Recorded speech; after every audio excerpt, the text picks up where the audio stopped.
하나님의 뜻을 행하는 삶, 2020년 대형 침례교회 표어입니다. 하나님의 뜻을 행하는 사람들. 그래서 지금 지지난주까지 첫 번째 항상 기뻐하라. 그래서 예배의 기쁨, 의탁의 기쁨, 기쁨의 신학에 대해서 말씀을 같이 나눴습니다. 오늘부터는 쉬지 말고 기도하라. 두 번째 하나님의 뜻. 쉬지 말고 기도하라는 말씀으로 몇 주 동안 기도에 대해서 말씀을 나누고자 합니다. 뉴스 보셔서 아신 것처럼 미국의 백인 경찰이 흑인 조지 플로이드를 무릎으로 목을 졸라서 결국 사망케 하는 사건으로 인해서 지금 미 전역에 항의 시위가 일어났을 뿐 아니라 전 세계적으로 이런 인종차별에 대한 시위가 일어났어요. 영국에서도 캐나다, 독일, 호주에서 인종차별에 대한 거센 항의, 정의가 어디 있는가라는 그 슬로건을 내걸고 지금 항의가 계속되고 있습니다. 이러한 흑인 사망 사건은 뉴욕타임즈가 이것은 미국의 위선이라 그랬어요. 지금도 흑인들이 이렇게 인종차별을 받고 억울하게 죽어가는 것은 미국의 위선이다. 그래서 이번 주 타임지의 표지에는 그 공권력에 의해서 억울하게 죽어간 흑인들 35명의 명단이 표지에 실렸어요. 그리고 뉴욕타임즈는 흑인의 생명도 중요하다는 그 표어를 내걸고 그 항의 시위를 하는 시위대의 사진을 실으면서 어쩌면 아직도 인종차별의 이 비겁함이 남아있는 비인간적인 행위가 남아있는 미국은 이 인종차별이 미국이 몰락하고 있다는 분명한 증거가 될 수도 있다고 이렇게 지적을 했습니다. 그래서 미국의 위선, 미국의 몰락의 신호다. 그리스도인의 삶이 무너지는 신호는 어디에 있을까요? 갑자기 그리스도인의 삶이 영적으로 침체되고 능력이 없어지고 위선적이 되고 가면 쓴 그리스도인의 형식적인 마음이 점점 완악해지는 결정적 증거는 어디에 있을까요? 신앙의 몰락의 신호가 있습니다. 그 신호는 뭘까요? 어쩌면 기도에 있는지 모릅니다. 마음의 기쁨이 점점점 없어지면, 하나님께 대한 기쁨이 없어지면 제일 먼저 나타나는 현상이 기도가 무기력해지는 거예요. 그래서 항상 기뻐하라, 쉬지 말고 기도하라는 같이 붙어 있어요. 떨어질 수 없이 하나로 융해되어져 있는 거예요. 그래서 저희는 쉬지 말고 기도하라는 이 하나님의 뜻을 위해서 제임스 패커 목사님이 쓰신 기도라는 책을 중심으로 해서 진정한 기도가 뭐냐, 성경적 기도는 과연 무엇인가를 함께 생각하고자 합니다. 제임스 패커는 청교도 신앙을 현대화시킨 신학자요 목회자예요. 그래서 신학과 영성의 균형을 이루신 분입니다. 그분의 책은 좀 단조롭고 깊이가 있으면서 재미는 없습니다.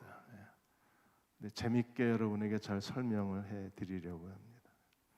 기도가 뭘까요? 기도는 하나님과의 교제입니다. 기도는 하나님 나라의 백성의 의무예요. 왜냐하면 하나님 나라를 실현하는 가장 중요한 그리스도인의 도구, 그리스도인의 의무가 기도입니다. 그래서 주기도문에 예수님이 이렇게 기도하라고 가르치셨을 때 주기도문이 어떻게 시작이 돼요? 하늘에 계신 우리 아버지여, 이름이 거룩히 여김을 받으시오며 나라가 임하옵시며, 하나님 나라가 이 땅에 이루어지기를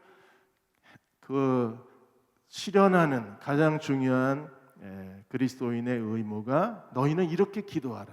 기도를 통해서 하나님 나라가 이루어질 수 있어요. 또 야고보서 4장 2절과 3절에 보시면 너희가 얻지 못하면 구하지 아니하매다. 그래서 하나님의 도움, 하나님의 공급하심. 누가 하나님의 도움을 받을 수 있어요? 기도하는 사람이 받을 수 있어요. 우리가 구할 때 하나님은 주시겠다고 약속을 해주셨습니다. 누가복음 18장 1절에 예수님은 기도에 대해서 이렇게 설명하셨어요. 예수께서 그들에게 이르시되 뭐라고 말씀하셨습니까? 항상 기도하고 낭망하지 말라. 에베소 6장 18절에 바울이 에베소서를 끝내면서 마지막 권면의 말씀이 뭐예요? 모든 기도와 간구를 하되 항상 성령 안에서 기도하고 이를 위하여 깨어 구하기를 항상 힘쓰며 여러 성도를 위하여 구하라. 모든 기도와 간구를 해라. 성령 안에서 기도해라. 이를 위하여 깨어 구하기를 항상 힘쓰라. 성도들을 위하여 기도하라. 나를 위해서 기도하라. 그래서 에베소서의 마지막 권면의 말씀은 성령 안에서 기도하라. 빌립보서 4장 6절에 아무것도 염려하지 말고 오직 모든 일에 기도와 간구로 너희 구할 것을 감사함으로 하나님께 아뢰라. 오늘 아무것도 염려하지 말고 이 약속의 말씀을 붙들고 모든 일에 기도와 간구로 우리의 필요한 것을 구할 것을 감사함으로 하나님께 구하시는 믿음의 사람들 되시기를 주의 이름으로 축원합니다. 우리는 누구에게 기도하나요? 우리는 하나님께 기도합니다. 예수 그리스도의 이름으로 하나님께 기도하는 사람들이 바로 기도하는 사람들이에요. 제임스 몽고메리는 이렇게 얘기했습니다. 기도에 대해서 우리는 가까이 갈 수 있고 또 가까이 가야만 한다. 우리가 어떻게 하나님께 가까이 갈 수 있어요? 기도를 통해서 가까이 갈 수 있어요. 그래서 기도를 그치면 우리는 멸망할 수밖에 없다고 했습니다. 제임스 몽고메리는 아주 극단적으로 우리에게 이렇게 말합니다. 기도를 멈추면, 기도가 그치면 우리는 멸망하게 된다. 왜냐하면 기도야말로 하나님께 가까이 나아가는 유일한 신앙의 행위이기 때문에 그렇습니다. 그러므로 모든 그리스도인들은 우리 안에 거듭난 그리스도인들, 성령이 내주하시는 사람들은 항상 마음속에 기도에 대한 갈급함이 있어요. 그리고 좀 더 하나님 앞에 진실하게 기도하고 싶어 해요. 기도의 방법이 뭔지, 어떻게 기도해야 되는지, 기도의 열정, 성경적 기도가 무엇인지, 나는 지금 제대로 기도하고 있는지, 오늘 내 기도는 응답될 것인지에 대해서 끊임없이 우리는 기도에 대한 질문이 있고, 기도에 대한 갈망이 있고, 기도에 대한 궁금증이 있는 거예요. 모든 구원받은 하나님의 백성들은 기도에 대해서 끊임없이 목마름이 있어요. 기도에 대한 목마름을 잃어버리는 것은 우리가 가장 소중한 것을 잃어버리는 것과 같습니다. 그래서 기도는, 다시 반복합니다. 기도는 하나님과 교제하는 방법이에요. 기도는 하나님 나라를 실현시키는 그리스도인의 삶의 의무입니다. 기도는 우리가 필요한 모든 것을 하나님께로부터 공급받는 유일한 하나님의 도움의 손길입니다. 그러므로 우리는 매일 일정한 시간을 떼어서 하나님과 교제하는, 하나님 앞에 기도하는 기도의 시간을 가져야만 합니다. 제임스 패커는 말합니다. 우리가 만일에 하나님을 섬긴다고 말하고 하나님을 따른다고 말하고 하나님과 동행한다고 말하면서 매일 일정한 시간 하나님과 경건의 시간을 떼어놓지 않고 하나님과 함께하는 기도의 시간을 우리 스스로 세우지 않는다면 우리는 정말 하나님을 섬기는 사람인가 자신을 확인해야 된다 그랬어요. 하나님을 사랑하십니까? 하나님을 잘 섬기기를 원하시나요? 오늘도 하나님과 믿음으로 동행하기 원하십니까? 기도하지 않고 그렇게 살 수 있을까요? 기도하지 않고 하나님과 동행할 수 없습니다.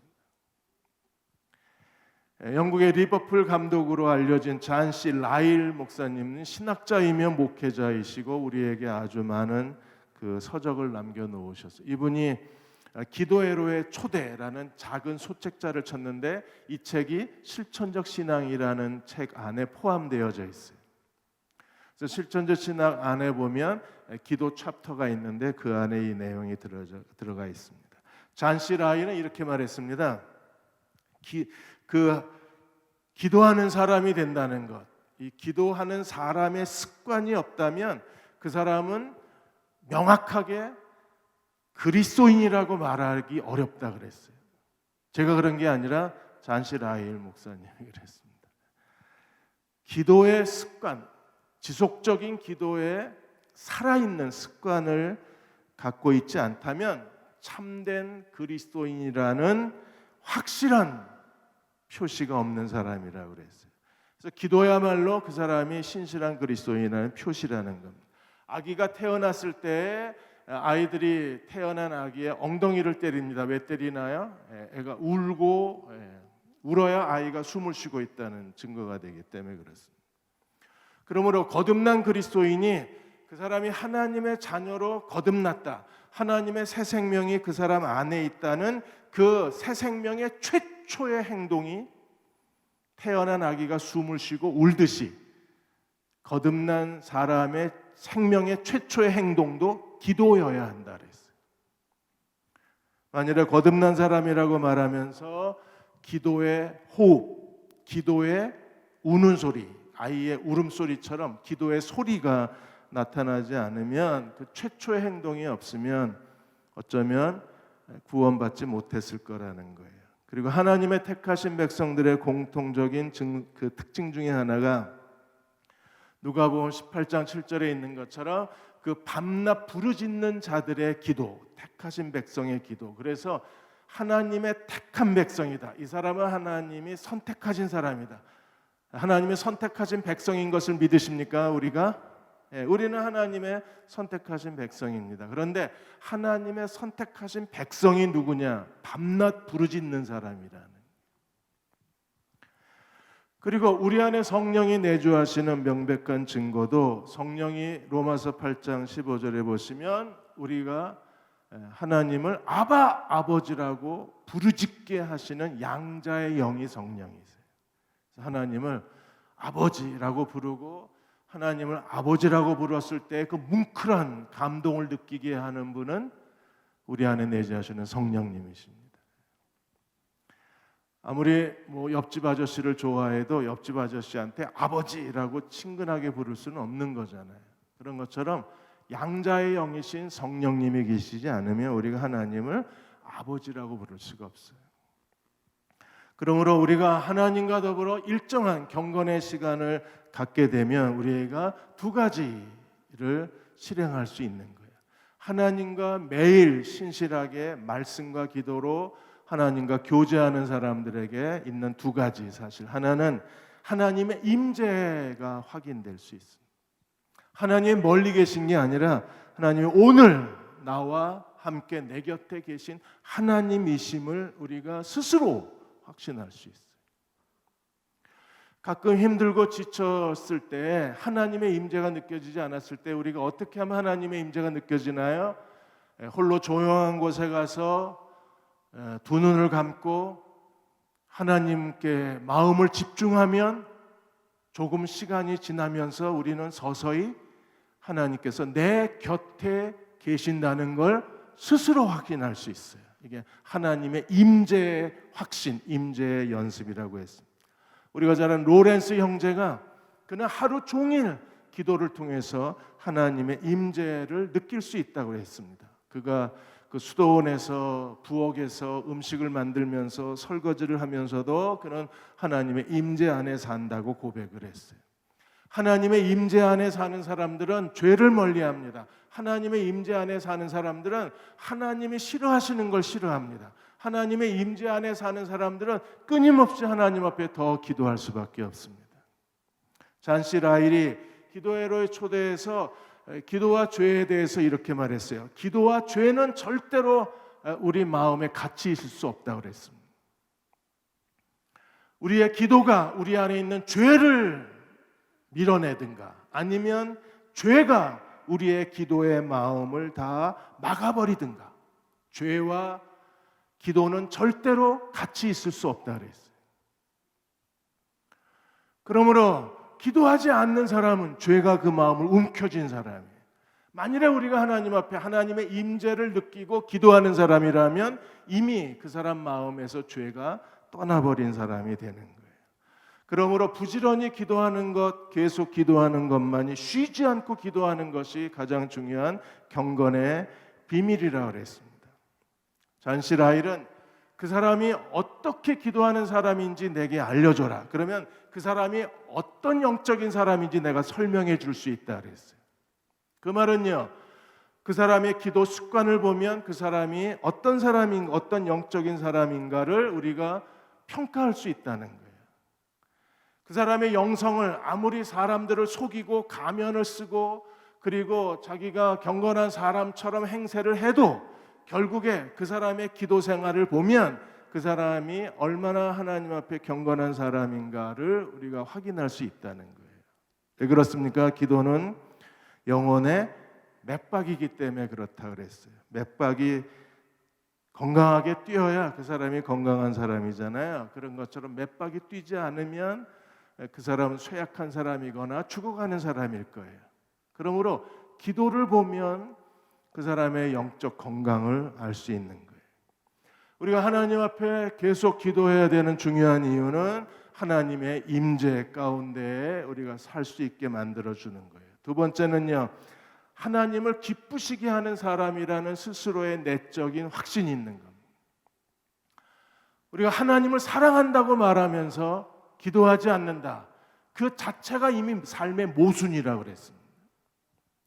마가복음 12장 30절에 예수님이 이렇게 말씀하셨어요. 내 마음을 다하고 목숨을 다하고 뜻을 다하고 힘을 다하여 주 너희 하나님을 사랑하라. 우리가 마음을 다하고 뜻을 다하고 목숨을 다하고 힘을 다해서 하나님을 사랑하는 사람이 기도하지 않는다? 있을 수 없는 일이라 그랬어요. 사랑하는데 기도하지 않나요? 사랑하기 때문에 우리는 더 기도할 수밖에 없는 거예요. 사랑에 빠진 연인들을 보십시오. 그렇게 사랑하면 서로 더 오래 곁에 있고 싶은 거잖아요. 결혼을 왜 해요? 헤어지기 싫어서 결혼하는 거잖아요.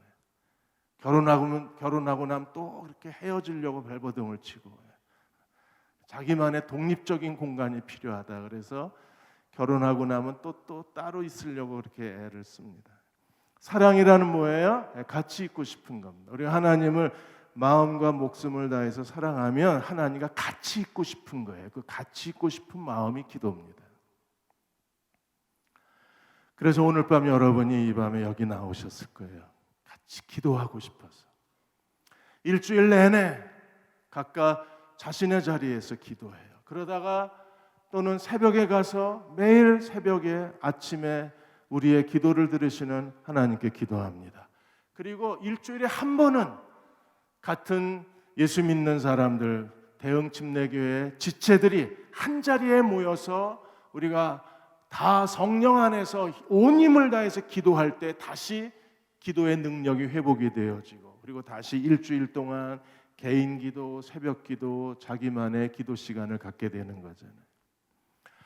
우리는 누구에게 기도합니까? 우리는 하나님 아버지에게 기도하는 사람입니다. 마태복음 6장 9절에 그러므로 너희는 이렇게 기도하라. 하늘에 계신 우리 아버지여. 누구에게 기도해요? 하늘에 계신 우리 아버지 하나님께 기도합니다. 이름이 거룩히 여김을 받으시오며 뜻이 하늘에서 이루어진 것 같이 땅에서도 이루어지기를 기도합니다.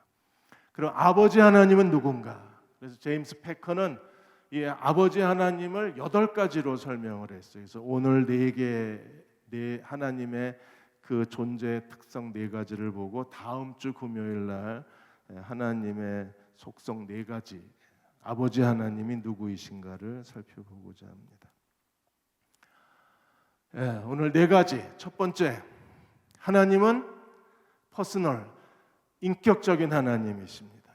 그래서 하나님은 우리와 더불어서 인격을 가지고 우리와 관계를 맺으시고 우리를 대하시는 하나님이세요. 그래서 하나님은 자신을 나라고 했을 때 우리를 너희라고 말씀하시는 분.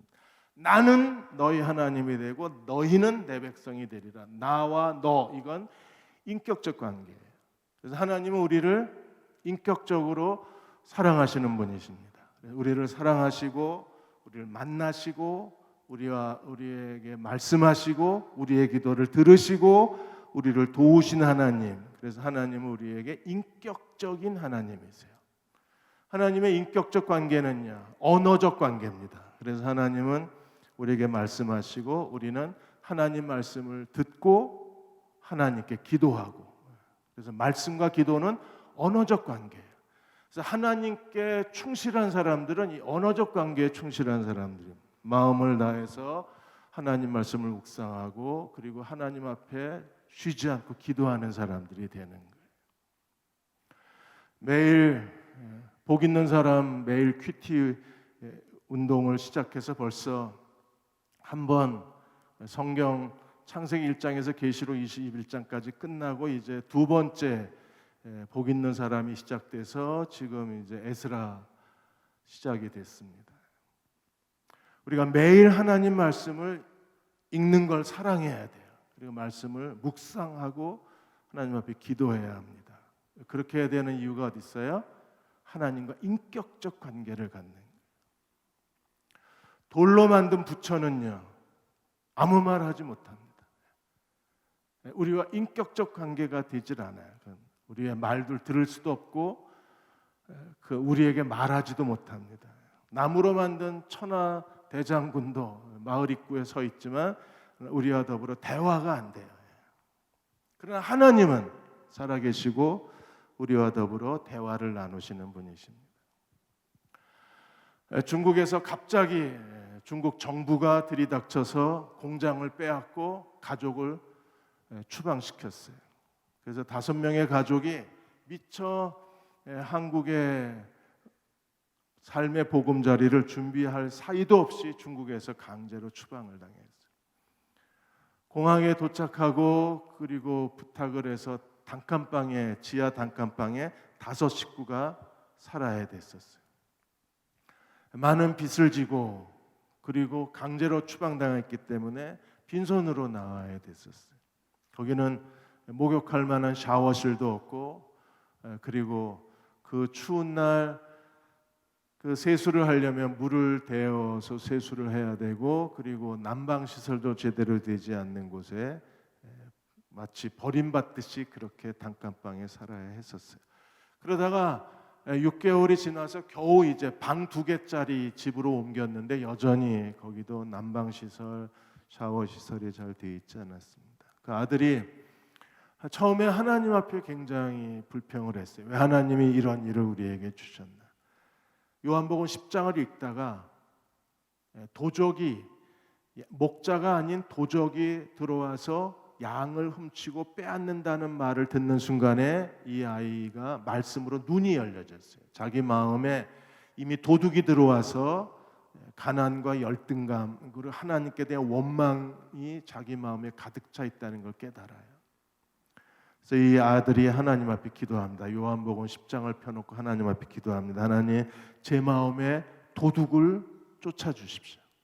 도둑을 하나님 내보내 주십시오. 그리고 선한 목자이신 주님께 내가 모든 걸 의탁하게 해 주십시오. 눈물로 아이가 기도하고 다시 그 마음에 하나님에 대한 마음의 확신, 하나님이 반드시 우리를 도우실 거라는 확신을 얻게 되었다고 간증을 했습니다.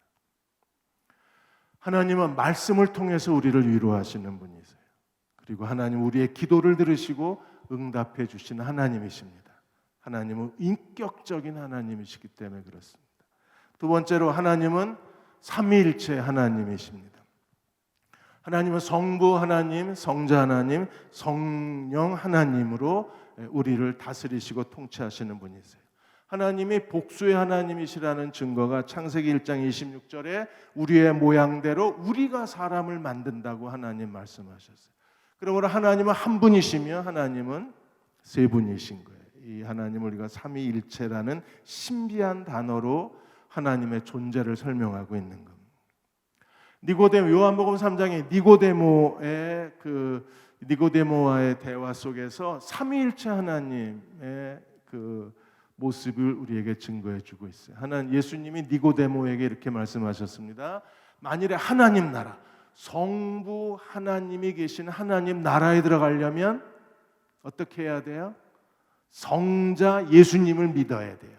그러면 성령 하나님이 거듭나게 하실 거예요. 그러므로 우리가 하나님의 자녀가 되었다는 것은 삼위일체 하나님의 구원의 은혜예요. 성부 하나님이 우리를 예정하시고 선택하셨습니다. 그리고 성자 하나님이 십자가에 죽으시고 부활하심으로 말미암아 그를 믿는 자들의 모든 죄를 용서하시고 우리를 의롭다 하셨습니다.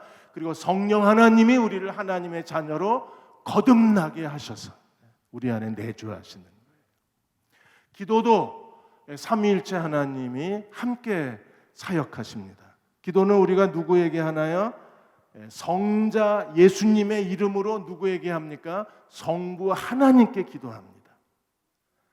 그리고 우리의 기도를 도우시는 분이 누구예요? 인간은 근본적으로 기도에 무능해요. 우리의 기도를 도우시는 분이 누구십니까? 성령 하나님이 우리의 기도를 도우시는 거예요. 자, 기도는 어떻게 해요? 우리가 예수 그리스도의 이름으로, 성자 하나님의 이름으로 기도합니다. 누구에게요? 성부 하나님 아버지께 기도합니다. 누구의 도움을 받아서? 성령 하나님의 도움을 받아서. 그러므로 우리가 기도한다는 것 자체가 이미 삼위일체 하나님의 은혜 가운데 있는 거예요. 요한복음 15장 16절에 오늘 본문에 너희가 나를 택한 것이 아니요 내가 너희를 택하여 세웠나니 이는 너희로 가서 열매를 맺게 하고 또 너희 열매가 항상 있게 하여 내 이름으로 아버지께 무엇을 구하든지 다 받게 하려 함이라 그랬어요. 하나님의 약속이 무엇입니까? 하나님 우리를 선택하신 목적이 어디 있어요? 우리가 예수 그리스도의 이름으로 아버지 하나님께 무엇을 구하든지 너희로 다 받게 하려 함이라. 이 약속이 기도의 약속입니다. 오늘 밤 예수 그리스도의 이름으로 무엇이든지 아버지께 구하십시오. 주님께서 우리가 구한 모든 것을 우리에게 더해 주시고 응답해 주실 것입니다. 우리가 기도할 때 성령이 도우신다 그랬어요. 로마서 8장 26절에 성령이 어떻게 우리를 도우시나요? 이와 같이 성령도 우리의 연약함을 도우시나니. 우리는 기도에 무능한 사람입니다. 기도에 있어서 아무리 기도 잘하는 사람도 기도의 연약함에 빠져 있을 수밖에 없어요. 그런데 성령이 우리의 연약함을 도우시는 분이십니다. 우리는 마땅히 기도할 바를 알지 못하나 오직 성령이 말할 수 없는 탄식으로 우리를 위하여 친히 간구하시느니라. 그러므로 누가 제일 기도 잘하는 사람이에요? 성령의 탄식을 따라 기도하는 사람이 성경적으로 기도하는 사람이에요. 그들이 진정한 기도를 하나님께 드리는 사람입니다. 그들이 하나님이 기뻐하시는 기도의 사람이 될 수 있어요. 그러므로 성령의 말할 수 없는 탄식을 찾고 그 탄식으로 기도하는 사람이 되어야 합니다. 윤미향 의원이 이제 면책 특권을 가진 의원이 되셨습니다. 지난번에 기자회견 23분 했을 때 그분의 말은 세 마디였대요. 무관하다, 나하고 무관하다, 없다, 그리고 아니다. 이 세 마디로 기자회견을 하셨다고 들었습니다. 이 위안부 할머니들에 대한 그 후원에 대한 회계 부정 의혹, 좀 정직하면 얼마나 좋았을까요? 이 정직하지 한 개인의 문제를 얘기하는 게 아닙니다. 이 한국 사회의 정의를 이끌어 간다는 사람들이 보여주는 이 거짓을 얘기하는, 그리고 그 거짓을 비호하는 세력들에 대한 안타까움이 마음에 있는 겁니다. 기자회견할 때 이분 옷 보셨습니까? 위안부 할머니들 그 피해자를 기리는 평화 나비 배지에다가 그다음에 4.3 제주항정 사건을 의미하는 그 붉은 동백꽃 배지를 달고 나오셨어요. 회계 부정의 시비 그 의혹을 받는 사람이 기자회견하면서 저 같으면 그거 못 달고 나갈 것 같은데 거기에 위안부 할머니들 기념하는 나비 배지에 노랑나비 배지에 붉은 동백꽃 배지를 달아갔다는 게 난 정말 저는 이해가 되질 않았어요. 그냥 성령의 탄식이 자꾸 느껴지는 것 같았어요. 마음이 너무 아팠습니다. 이한상 고려대 경영학 교수도 이 일에 대해서 이렇게 얘기하셔요. 새로운 정보는 없고 곤란한 답은 검찰 조사 핑계를 대고 짧은 대답하고 땀 흘린다고 일방적으로 회견을 종료한 게 이게 과연 위안부 할머니들에 대한 존중이냐 예의냐 이렇게 질문을 했습니다. 제국의 위안부라는 책을 쓰신 그 박유화 세종대 교수님도 똑같은 얘기를 하셨어요. 만일에 청와대와 민주당의 비호를 믿고 윤미향 의원이 사퇴하지 않고 이 문제를 덮어버리면 지금은 괜찮을지 모르지만 결국에 한국에 대한 신뢰도가 크게 떨어질 거다. 세계 사람들에게.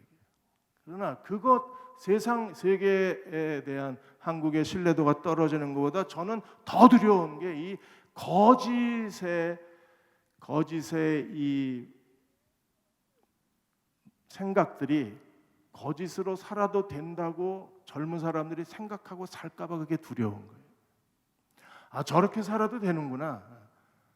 저렇게 살아서 출세하면 되는 거구나. 저렇게 살아서 자기 원하는 걸 얻으면 되는구나. 이게 젊은 사람들에게 뭔가 삶의 잘못된 방향을 제시할까 봐 그게 두려운 거예요. 저희는 정말 이 일을 기도해야 합니다. 누구 개인의 문제가 아닙니다. 개인을 얘기하는 게 아닙니다. 누구보다도 삶의 상처를 받으신 위안부 할머니들이 또 한 번 이렇게 거짓으로 상처를 받는다면 우리 사회에 뭐가 잘못된 거 아닌가요? 그리스도인이 가만히 있어야 합니까? 저는 이 문제를 위해서 교회가 기도해야 된다고 생각을 해요. 그래서 오늘 밤 우리가 기도를 하려고 합니다. 한국이 이런 모든 거짓에서 떠나서 하나님 앞에 정직한 백성이 되기를 소망합니다. 그리고 자녀들에게 우리가 아이들에게 적어도 가난해도 괜찮아요. 사람이 진실하게 산다는 게 뭔가를 보여줘야지. 그렇게 남의 거 빼앗고 거짓으로 남의 거를 자기 것처럼 그걸 가지고 산다는 게 이게 용납돼서는 안 되잖아요. 그런 정신을 우리가 받아들여서는 안 되는 거잖아요. 그런 면에서 그냥 그 뉴스만 보면 마음이 막 찢어지는 것 같아요. 그것 때문에 아픈가 봐요, 지금. 막 탄식이 쏟아져 나오는데 막 걷잡을 수 없는 거예요. 걷잡을 수가 없어요. 예, 하나님은 어떤 분이십니까? 하나님은 완전하신, 퍼펙트하신 하나님이십니다. 과거에서 영원까지 하나님은 완벽하신 분이세요. 실수가 없는 하나님이십니다. 모세가 하나님 출애굽기 3장에서 하나님을 배웠고 그 가시떨기 불꽃 가운데서 하나님을 배웠고 그가 질문을 했습니다. 만일에 이스라엘 백성이 하나님이 누구냐고 물으면 내가 하나님이 어떤 분이냐고 대답해야 되느냐. 그렇게 물었을 때 하나님께서 자신의 이름을 뭘로 가르쳐 주셨어요? 나는 스스로 있는 자니라. I am that I am. 나는 스스로 존재하는 분이다. 이 첫 글자를 따서 자음으로 모으면 야훼 하나님이 되는 거예요. 그래서 야훼 하나님이 바로 그 여호와 하나님으로 호칭을 받으시는 분이십니다. 나는 스스로 있는 자니라. 야훼 하나님은 어떤 분이십니까? 그 하나님은 어디에나 계시고 누구와도 누구 곁에도 계시면서 하나님은 하나님의 뜻을 모든 시대마다 하나님의 주권과 하나님의 뜻을 이루시는 이 세상의 주권자이시며 우리의 절대자이신 하나님이십니다. 그 하나님이 우리를 다스리시고 통치하시고 섭리하시고 성취하신 하나님이세요. 그 하나님을 믿으십니까? 그 하나님이 바로 우리를 위해서 우리를 돌보시고 그 여호와 하나님이 우리에게 인자를 베풀어 주시고 그 하나님이 우리의 인생을 성취하고 계신 거예요. 그 하나님은 절대로 실수하지 않으시는 하나님이십니다. 출애굽기 34장 6절 7절에서 여호와 하나님에 대해서 이렇게 말했습니다. 여호와께서 그의 앞으로 지나가시며 선포하시되 여호와라 여호와라 야훼라 야훼라 나는 스스로 있는 자 아니라 나는 스스로 있는 자니라. 그분은 어떤 분이십니까? 자비롭고 은혜롭고 노하기를 더디하고 인자와 진실이 많은 하나님이시라. 인자를 천대까지 베풀며 악과 과실과 죄를 용서하리라. 그러나 벌을 면제하지 아니하시고 아버지의 악행을 자손 3세대까지 보응하리라. 여호와 하나님은 어떤 분이세요? 자비롭고 은혜롭고 노하기를 더디하고 인자와 진실이 많으신 하나님이십니다. 그분이 천대까지 인자를 베푸시겠다고 약속해 주셨어요.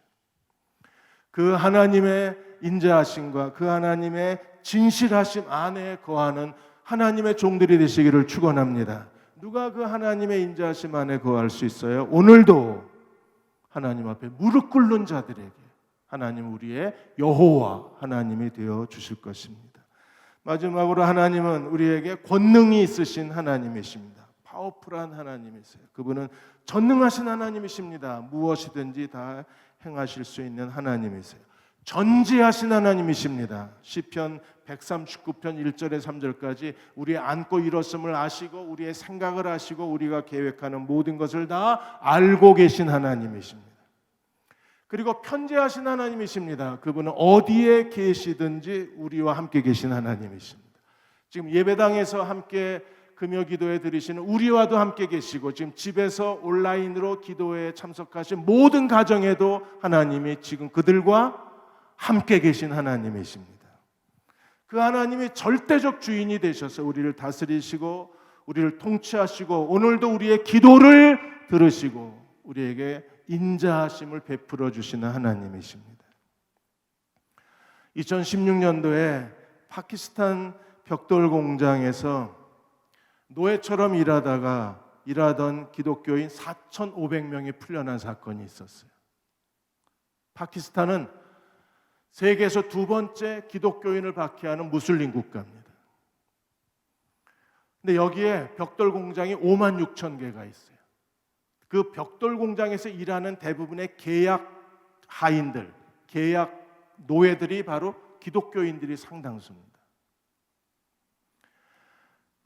이 기독교인 가정들은 이 벽돌 공장의 계약 노예가 되어서 한 가족이 4명이 하루에 200개의 진흙 벽돌을 만들어내지 않으면 그날 식량 배급을 못 받아요. 그리고 200개의 생산 숫자를 채우지 못하면 가족 중에서 한 사람의 손가락을 자릅니다. 그렇게 비참한 노예 생활을 하고 있었는데 파키스탄의 가정교회 지도자 타라크 목사가 어느 2016년도에 미국의 남캘리포니아에 있는 교회에 와서 그 캘리포니아 교회를 방문하고 이 상황을 알려요. 그러자 그날 그 교회가 한 400명 정도 모이는 교회였었는데 그 400명의 교인들이 그 계약 노예를 해방하는 그 돈 때문에 그 종신직을 살고 있으니까 그 사람들을 노예에서 해방시키자고 돈을 모았는데 그 돈을 가지고 무려 그 9만 6천 달러 한 1억 되는 돈을 모아서 그의 그 다라크 목사가 그 해에 그 한 200명의 가족을 노예 해방을 시킵니다. 그리고 다시 이 교회에서 매년 이 파키스탄으로 단기 선교를 가서 그래서 그곳에 있는 그 사람들에게 복음을 전하고 그들을 위로하고 그리고 매년 가서 그곳에 있는 사람들을 단 몇 명이라도 그들의 그 빚을 대신 갚아주고 노예를 해방시켜 왔어요. 그러던 어느 날 4번째 4년이 지나서 4년째 단기 선교를 가려고 준비하고 있었는데 이 5만 6천 개의 벽돌 공장의 잔악 행위가 인권 단체들에 의해서 정부에 고발이 된 거예요. 그래서 정부가 본보기로 12개 공장의 문을 닫기로 했습니다. 벽돌 공장 12개의 문을 닫게 됐는데 그 12개 공장에서 계약 노예로 있던 기독교 가정이 584개 가정에 4,500명이 그 공장에 있었어요. 그러니까 12개 공장에 그 몸값만 지불하면 해방 자유를 얻을 수 있는 기회가 주어지게 된 거예요. 그렇게 해서 이 교회에서 다시 모금을 해서 거기에서 가정을 해방시켰는데 그 탈레반이 그 주인이 되고 있는 공장주가 되어 있는 그 공장에서는 이 계약 노예를 풀어주지 않는 거예요. 그래서 여기 선교팀이 가서 이 교회 선교팀이 갔는데 나이 많으신 분이 한 분 가서 단판을 졌습니다. 그분이 담대하게 이 사람들을 풀어주라고 얘기했더니 이 공장주가 탈레반 그 공장주가 한 사람당 1,000불씩 내지 않으면 절대로 이 사람들을 풀어줄 수 없다고 얘기를 해서 그 사람에게 담대하게 우리는 이 사람들을 해방시키기 위해서 미국에서 왔다. 하나님이 우리를 보내셔서 이 사람들에게 왔다. 당신은 기억해라. 언젠가 우리는 하나님 앞에서 다 심판을 받는다. 나도 심판을 받고 너도 심판을 받는다. 오늘 네가 한 행동에 대해서 반드시 하나님이 너에게 심판하실 거다. 그때 하나님 앞에 가서 네가 돈 때문에 여기 공장에 있는 노예들을 정부도 지시를 했는데 그 사람들을 돈에 대한 욕심 때문에 풀어주지 않는다면 네가 하나님 앞에 가서 어떤 대답을 할 거냐. 74살 된 할아버지가 그 탈레반 공장주에게 가서 그렇게 정식으로 항의를 한 거예요. 그러자 탈레반 농장주가 뭐 분노하고 그리고 거칠게 나올 줄 알았는데 갑자기 얼굴빛이 누그러진 거예요. 그러더니 나를 위해서 기도해 줄 수 있냐? 내가 지금 신장이 다 망가져서 이제 얼마 살지 못할 것 같은데 내 신장병에서 내가 치유받을 수 있도록 기도해 줄 수 있겠냐? 그래서 그 할아버지하고 단기 선교팀들이 그 탈레반 벽돌 공장 주인을 위해서 기도해 준 거예요. 기도를 받고 나자 이 공장주가 그러면 처음 다른 사람들을 풀어주었던 그 금액에 이 기독교인을 풀어주겠다. 그래서 584개 가정에 그 4,500명이 다 풀려난 거예요. 다 자유를 얻고 그 자리에서 복음 집회를 열었어요. 그런데 4,500명뿐 아니라 마을 사람들이 와서 무려 6,000명이 참석을 합니다. 정부도 이 집회를 막지를 못했어요. 근데 하나님이 얼마나 은혜를 쏟아 부어 주셨는지 그 6,000명 집회에 무슬림 성직자 한 사람이 참석을 했는데 이 사람이 갑자기 은혜를 받아가지고 두 손을 번쩍 들면서 예수가 진정한 메시아라고 소리를 지르는 거예요. 근데 그게 파키스탄 국영 TV가 다 그걸 찍고 있었어요.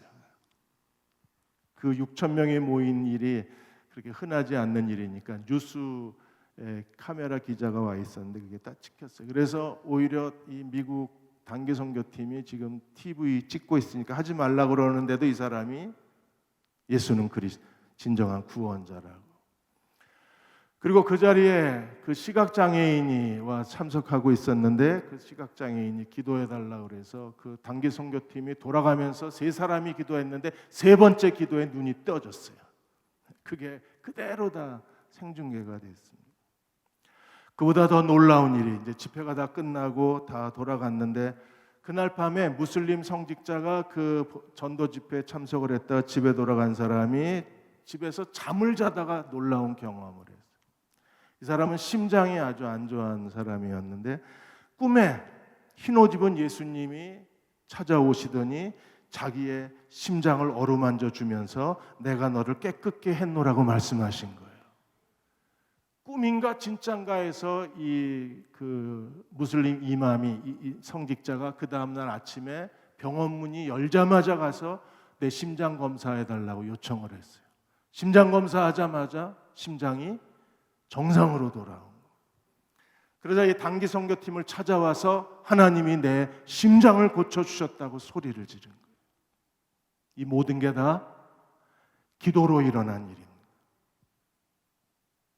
우리가 하나님 앞에 기도하면 예수 그리스도의 이름으로 하나님 앞에 기도하면 그리스도가 응답하셔서 하나님께 영광을 돌리게 하시는 거예요. 요한복음 16장 24절에서 그날에 너희가 아무것도 내게 묻지 아니하리라. 내가 진실로 진실로 너희에게 이르노니 너희가 무엇이든지 아버지께 구하는 것을 내 이름으로 주시리라. 그 아버지는 누구세요? 인격적인 분이십니다. 그 아버지는 어떤 분이십니까? 삼위일체 하나님이세요. 그 아버지는 어떤 분이세요? 완전하신 분이십니다. 그 아버지는 어떤 분이십니까? 권능을 가지고 계신 분이십니다. 전능하신 분이십니다. 자기가 하고자 하는 일을 이루실 수 있는 분이십니다.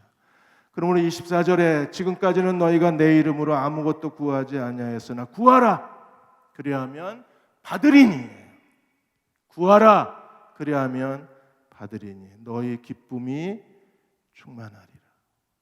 사랑하는 교우 여러분, 예수 그리스도의 이름으로 구합시다. 그러면 아버지께서 예수 그리스도의 이름으로 구한 모든 것을 우리에게 주실 것입니다. 그리고 우리의 기쁨이 충만하게 될 것입니다. 그 기도의 신비의 은혜를 받는 저와 여러분 되시기를 주의 이름으로 축원합니다. 자, 우리 함께 찬양팀과 찬양하고 오늘 시편 5편을 가지고 우리가 기도하겠습니다. 한국을 위해서, 그리고 안종만 원로 목사님을 위해서, 그리고 7대 담임 목사 청빙을 위해서, 그리고 우리 자녀들의 미래를 위해서, 그리고 우리 자신을 위해서 시간 같이 기도하겠습니다.